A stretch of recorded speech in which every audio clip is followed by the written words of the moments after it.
আমার মনে আছে আমি যখন মাদ্রাসায় পড়তাম, বেশি বয়স না, খুব কম বয়স ছিল তখন আমার, এখনও তো পড়াশোনাই করছি, তো তখন আমার প্রতি জিনের একটা আলাদা আসর ছিল।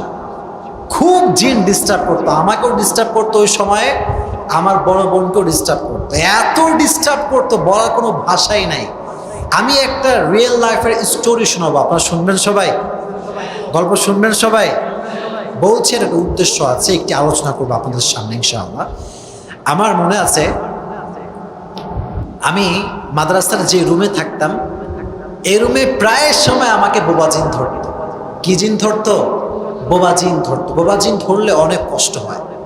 আপনি কোনো প্রকার হরকত করতে পারবেন না, নড়াচড়া করতে পারবেন না, পুরো বডি আপনাকে স্টপ করে দিবে। আপনি যেভাবে আছেন সেভাবেই থাকবেন, কিচ্ছু করতে পারবেন না। এত আয়াতুল কুরসি করি, এত কিছু করি, কাজ হয় না। ধরছে তো ধরছে, 2 ঘন্টা 3 ঘন্টা ধরে রেখে দেয়।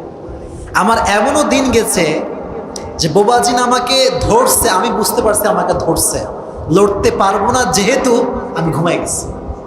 লড়া যেহেতু যাবে না, ঘুমাই গেলাম, যা। তো একদিনের ঘটনা আমার মনে আছে, প্রিয় ভাইয়েরা, আমি একদিন রাতের বেলা আমার মাদ্রাসার যে রুম আছে, রুমে আমি শুয়েছিলাম নিচে ফ্লোরে। কোথায়? ফ্লোরে। মনে রাখবেন, মাদ্রাসা যারা আমরা পড়াশোনা করেছি, মাদ্রাসার লাইনের ছাত্ররা টিচারকে অলওয়েজ অন্যদের চাইতে রেসপেক্ট এবং সম্মান বেশি করে। এটা চির সত্য কথা, এটা সবাইকে বিশ্বাস করতে হবে। ইভেন আমাদের মাদ্রাসার লাইনে ওস্তাদের গদিতে বসা, কিংবা ওস্তাদের চেয়ারে বসা, কিংবা ওস্তাদের খাটে শোয়া বসা, এটা মারাত্মক বড় একটি জঘন্যতম অপরাধ হিসেবে কনসিডার করা হয়। এটা কেউ ভালো চোখে দেখে না। তো আমি তো অলওয়েজ হুজুরের যে বেড মানে খাট আছে সেখান থেকে অলওয়েজ দূরে থাকতাম, খাটে বসতাম না, যেতাম না, এটা ভদ্রতার খাতিরে। তো একদিনের ঘটনা, রাত বাজে কত, সোমবারের দিন ছিল, রাত বাজে প্রায় 10:30 কিংবা 11টা। কয়টা বাজে? 10:30 কিংবা 11টা। আমার মনে আছে আমি টেবিল নিয়ে পড়ছিলাম, সামনে আমার টেবিলে পড়ছি। তো হঠাৎ করে আমার টেবিলের উপরেই মানে ঘুম চলে আসছে। অনেক সময় দেখবেন যে আমরা পড়তে পড়তে ঘুমায় যাই, এরকম হয় না প্রিয় ভাইয়েরা? এরকম হয়। তো আমিও হঠাৎ করে মানে ঘুমাই গেছি, টেবিলের উপরে ঘুমাই গেছি আর কি। তো অনেক রাত হয়ে যাচ্ছে, সেই দিন আবার হুজুরের ডিউটি ছিল, হুজুর রুমে ঘুমানোর কথা। মানে জিনটা হচ্ছে আমার শত্রু, জিনটা আমার কি? শত্রু, আমার ক্ষতি করতে চায় অলওয়েজ। তো অবাক করার বিষয় হচ্ছে, আমি ঘুমালাম টেবিলের উপরে, ঝিমানি আস্তে আস্তে টেবিলের উপরে ঘুমায় গেছে। হঠাৎ করে আমি ঘুম থেকে আমাকে হুজুর ডাকছে, এমন অবস্থায় আমাকে ডাকছে যে আমি হুজুরের খাটে শুয়ে আছি। কোথায় শুয়ে আছি? হুজুরের খাটে। কিন্তু শুয়েছিলাম কোথায়? টেবিলের উপরে। হুজুর যখন আমার ডাক দিচ্ছে খাট থেকে, আমি কি বলবো, হুজুরও ছাকা মাকা খেয়ে গেছে, আমিও একদম। কিরে, হুজুর বলে আসিফ আমার খাটে শুয়ে আছে কেন? এই ভদ্রতা কোত্থেকে এসে শিখলো? আমি উঠে বলে, হুজুর হুজুর মাফ করে দেন, আমি বিশ্বাস করুন আমি নিচেই বসেছিলাম, কখন যে খাটে আসছি, কখন যে ঘুমায় গেছি কিচ্ছু টের পাইনি। এই জন্য প্রিয় ভাইয়েরা, জিনের প্রভাব খুব খারাপ জিনিস। এটা যাকে ধরে তার অবস্থা খারাপ হয়ে যায়। আমি আমার লাইফে অনেক ছাত্রদেরকে দেখেছি, জিনের প্রভাবে এত জিন এদেরকে জ্বালায়, পড়াশোনাই করতে পারে না। আমি আমার লাইফে দেখেছি, ইভেন জিন যাকে ধরে বেশিরভাগ সময় দেখা যায় কোনো নারী জিনের প্রভাব যদি কোনো সুন্দর যুবকের উপরে পড়ে, শেষ, লাইফ ইজ টোটালি খতম। টোটালি কি খতম, শেষ হয়ে যাবে। এই জন্য সকলেই ঘুমানোর পূর্বে আয়াতুল কুরসি পড়ে ঘুমাবেন। জোরে বলেন, কি কুরসি? সকলেই পড়বেন, এবং সকলেই পড়বেন 3 কুল। জোরে বলতে হবে, কয় কুল? প্রথমে সূরা ইখলাস, তারপরে সূরাতুল ফালাক, তারপরে পড়ে এই যে হাতে, এই যে আমার দিকে, সবাই আমার দিকে তাকান, হাতে ফু দিবেন।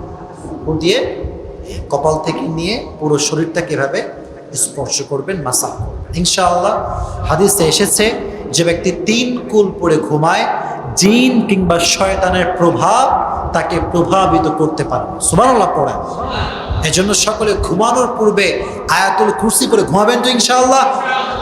জোর নাই রে ভাই, জোরে বলেন ইনশাআল্লাহ। এখন যেটি আপনাদের সামনে বলতে চাই সেটি হচ্ছে, অনেকের প্রশ্ন আমাদের কাছে যে হুজুর জিন কোথায় থাকে আর জিন কি খায়? এটা একটা অজানা বিষয় না প্রিয় ভাইরা? আমি কি বলে দেব সবাইকে? শুনবেন সবাই ইনশাআল্লাহ? অনেকের ইনশাআল্লাহ নাই, জবান খুলে বলেন ইনশাআল্লাহ।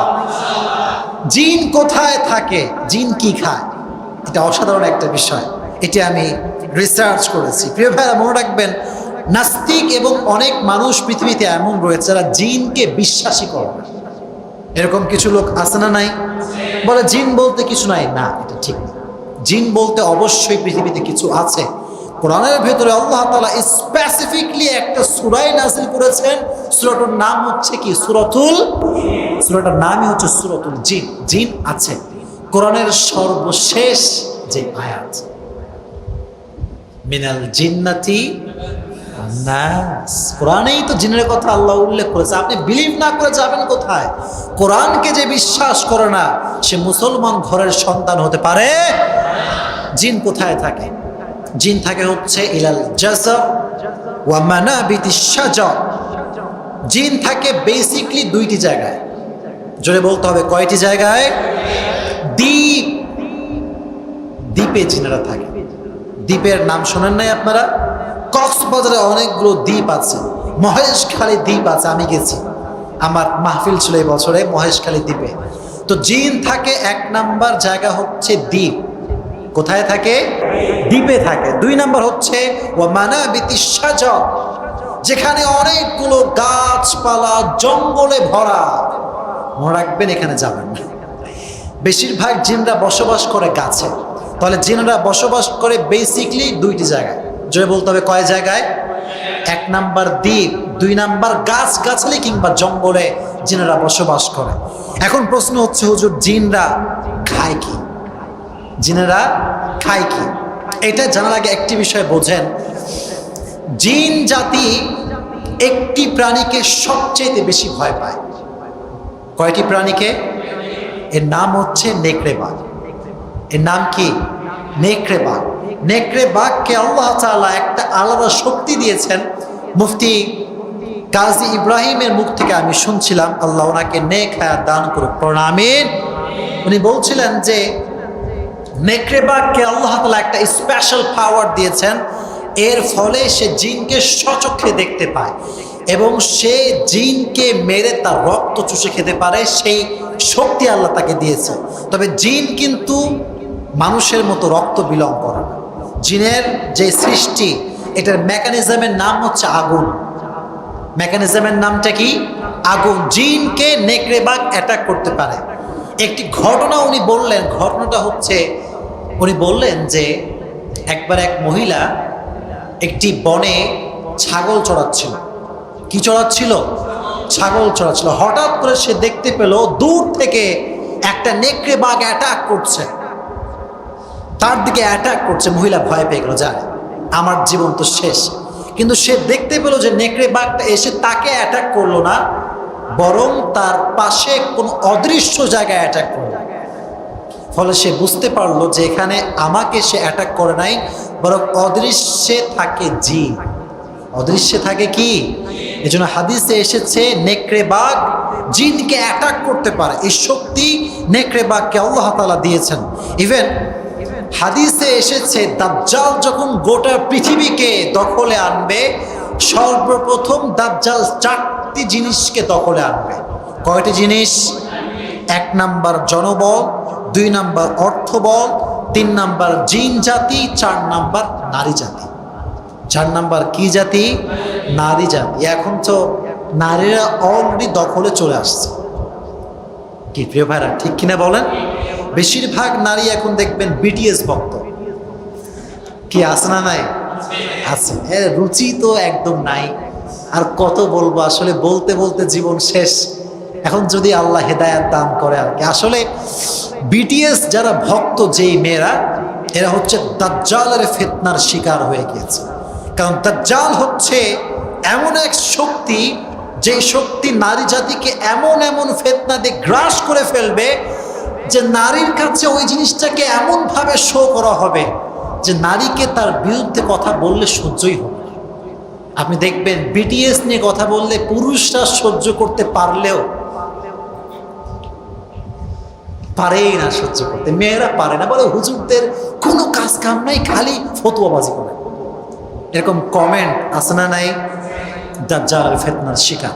আর বিটিএস তো কোনো অ্যাঙ্গেলে আমার কাছে পুরুষ লাগেই না, দেখলে মানে আমার মনে হয় যে মেয়েরা কোন অ্যাঙ্গেলে এদেরকে ভালোবাসা আমার বুঝে আসে না।